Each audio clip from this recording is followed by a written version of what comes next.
بھائی کا سوال ہے کہ جب قرآن میں وسیلہ ثابت ہے، جیسا کہ اللہ تعالیٰ فرماتے ہیں مسلمانوں اللہ تعالیٰ سے ڈرتے رہو، اس کا وسیلہ طلب کرو، سورۃ المائدہ آیت نمبر 35 میں، تو آپ لوگ وسیلہ طلب کرنے کو کیوں منع کرتے ہو؟ یاد رکھیں، ہم وسیلہ طلب کرنے سے کسی کو منع نہیں کرتے، ہم ناجائز وسیلہ طلب کرنے سے منع کرتے ہیں۔ اور وسیلہ دو قسم کا ہے، ایک ہے شرعی وسیلہ اور ایک ہے غیر شرعی وسیلہ، ایک ہے جائز وسیلہ اور دوسرا ہے ناجائز وسیلہ۔ اور جس وسیلے کا ذکر آپ نے کیا ہے، جو اس قرآن مجید کی آیت میں جو اللہ تعالیٰ نے فرمایا ہے اتقوا اللہ وابتغوا الیہ الوسیلہ سورۃ المائدہ میں، یہ وہ وسیلہ ہے جو جائز وسیلہ ہے، جس کی اجازت ہے قرآن مجید میں اور صحیح حدیث میں، آپ صلی اللہ علیہ وسلم کے فرمان میں۔ اور جس وسیلے کی دلیل نہیں ہے وہ وسیلہ ناجائز ہے، اور جو جائز وسیلے ہیں وہ معروف ہیں۔ ان میں سے اللہ تعالیٰ کے اسماء و صفات کو وسیلہ بنانا، اللہ تعالیٰ فرماتے ہیں وَلِلَّهِ الْأَسْمَاءُ الْحُسْنَى فَادْعُوهُ بِهَا، اور اللہ تعالیٰ کے پیارے پیارے نام ہیں، بس اللہ تعالیٰ کو ان ناموں سے پکارا کرو۔ اور اللہ تعالیٰ کے پیارے پیغمبر صلی اللہ علیہ وسلم کی معروف اور مشہور حدیث میں آپ صلی اللہ علیہ وسلم دعا کرتے ہوئے آپ صلی اللہ علیہ وسلم فرماتے تھے یا حی یا قیوم برحمتک استغیث، اے حی اے قیوم میں تیری رحمت سے استغاثہ کرتا ہوں۔ حی اور قیوم اللہ تعالیٰ کے دو نام ہیں، اور رحمت اللہ تعالیٰ کی صفت ہے، اور اللہ تعالیٰ کے پیارے پیغمبر صلی اللہ علیہ وسلم نے ان دو ناموں کو اور اللہ تعالیٰ کی صفت رحمت کو وسیلہ بنایا ہے۔ تو اللہ تعالیٰ کے اسماء و صفات کو وسیلہ بنایا جاتا ہے۔ قرآن مجید میں آپ دیکھیں انبیاء کی دعا میں رب کے نام سے انبیاء نے پکارا ہے۔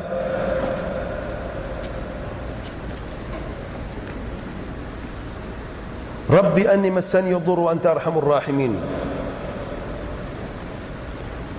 تو صفت ربوبیت کو اللہ تعالیٰ کے نام رب کو وسیلہ بنایا گیا ہے۔ دوسرے قسم کی جو جائز وسیلہ ہے وہ یہ ہے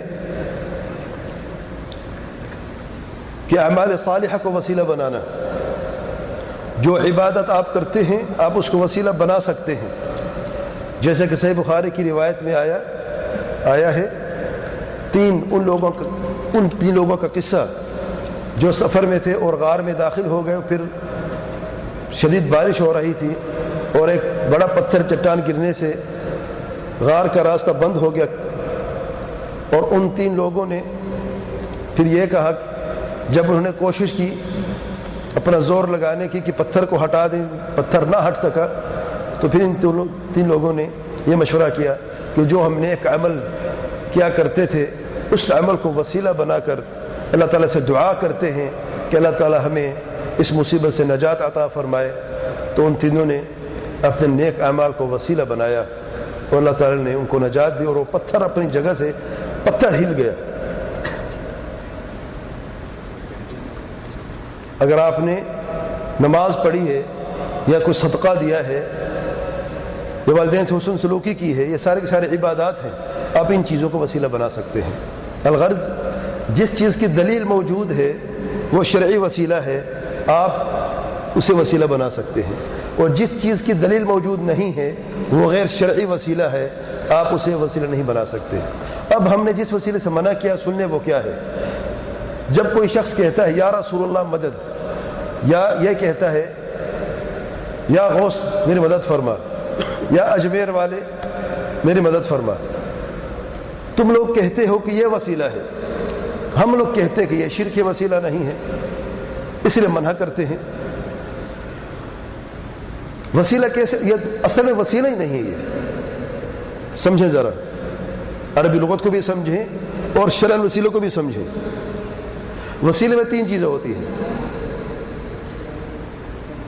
ایک ہے ذریعہ جس کو وسیلہ بنایا جا رہا ہے، ایک ہے وہ ذات جس کے لیے وسیلہ اختیار کیا جا رہا ہے، اور دوسری وہ ذات جو وسیلہ پہ عمل کر رہی ہے۔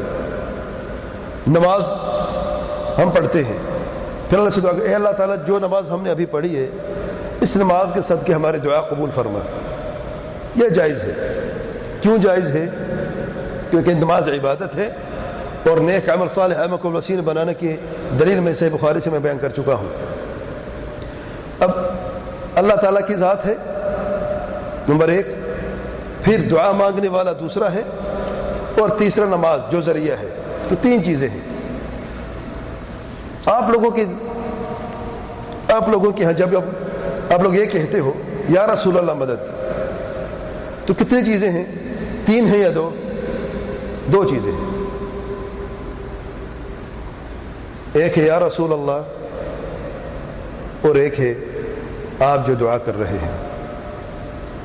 تو براہ راست آپ صلی اللہ علیہ وسلم سے مانگنا، پکارنا، دعا کرنا شرک ہے، کیونکہ اللہ تعالیٰ کے پیارے پیغمبر صلی اللہ علیہ وسلم فرماتے ہیں الدعاء هو العبادہ، دعا ہی عبادت ہے، اور عبادت اللہ تعالیٰ کے سوا کسی مخلوق کے لیے صرف کرنا شرک فی العبادہ ہے۔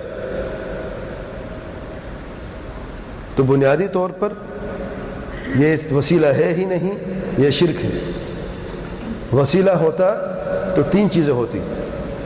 دوسرا طریقہ یا دوسرا قسم کا وسیلہ جو ہم کہتے ہیں جائزی منع ہے، جسے منع کرتے ہیں، وہ یہ ہے کہ نبی کے صدقے یا ولی کے صدقے اللہ تعالیٰ میرے دعا قبول فرما۔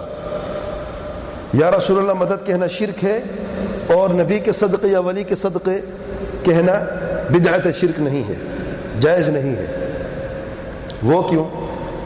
کیونکہ نبی رحمت صلی اللہ علیہ وسلم کی ذات کا وسیلہ دینا کہ کوئی دلیل نہیں ہے۔ صحابہ کرام اجمعین آپ صلی اللہ علیہ وسلم کی زندگی، آپ صلی اللہ علیہ وسلم کی خدمت میں حاضر ہوتے، اگر کوئی تکلیف ہوتی تو عرض کرتے اے اللہ کے پیارے پیغمبر صلی اللہ علیہ وسلم اللہ تعالیٰ سے ہماری دعا کرے، ادعو اللہ،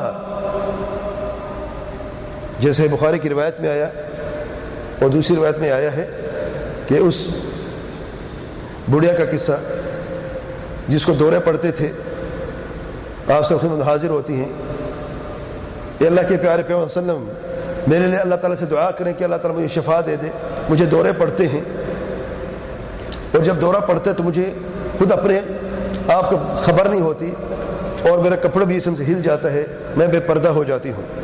اللہ تعالیٰ کے پیارے پیغمبر صلی اللہ علیہ وسلم فرماتے ہیں اگر تو چاہے میں اللہ تعالیٰ سے دعا کروں تجھے شفا عطا فرمائے، اور اگر تو چاہے تو صبر کرو تیرے لیے جنت ہے۔ تو اس بڑھیا نے عرض کی اللہ کے پیارے پیغمبر صلی اللہ علیہ وسلم میں صبر کرتی ہوں، میں اللہ تعالیٰ سے یہ دعا کرے کہ جب دورہ پڑے میں بے پردہ نہ ہوں۔ راوی کہتے ہیں ہم دیکھتے تھے اس بڑھیا کو جب دورہ پڑتا تھا، اس عورت کو جب دورہ پڑتا تھا تو اس کے کپڑے جسم سے چپک جاتے تھے، اور اس دعا کے بعد وہ کبھی بے پردہ نہیں ہوئی تھی۔ سبحان اللہ۔ الغرض تو صحابہ کرام نے کبھی بھی آپ صلی اللہ علیہ وسلم کی ذات کا صدقہ نہیں دیا کہ نبی کے صدقے یا ولی کے صدقے۔ جب نبی کا صدقہ جائز نہیں تو پھر آپ صلی اللہ علیہ وسلم کے علاوہ کسی اور کا صدقہ بھی جائز نہیں ہے۔ یہ جائز نہیں کوئی کس کی دلیل ہے، بدعت ہے یہ۔ ہاں آپ یہ کہہ سکتے ہیں کہ اللہ تعالیٰ جو محبت میں آپ صلی اللہ علیہ وسلم سے کرتا ہوں اس محبت کے صدقے میرے دعا قبول فرما۔ کیا فرق ہے دونوں میں؟ محبت عبادت ہے، آپ صلی اللہ علیہ وسلم سے محبت کرنا عبادت ہے، اور عبادت کو آپ وسیلہ بنا سکتے ہیں۔ الغرض جس وسیلے کی دلیل ہے وہ جائز ہے، ہم اسے منع نہیں کرتے، جس وسیلے کی دلیل نہیں ہے وہ ناجائز ہے، ہم اسے منع کرتے ہیں۔ واللہ اعلم۔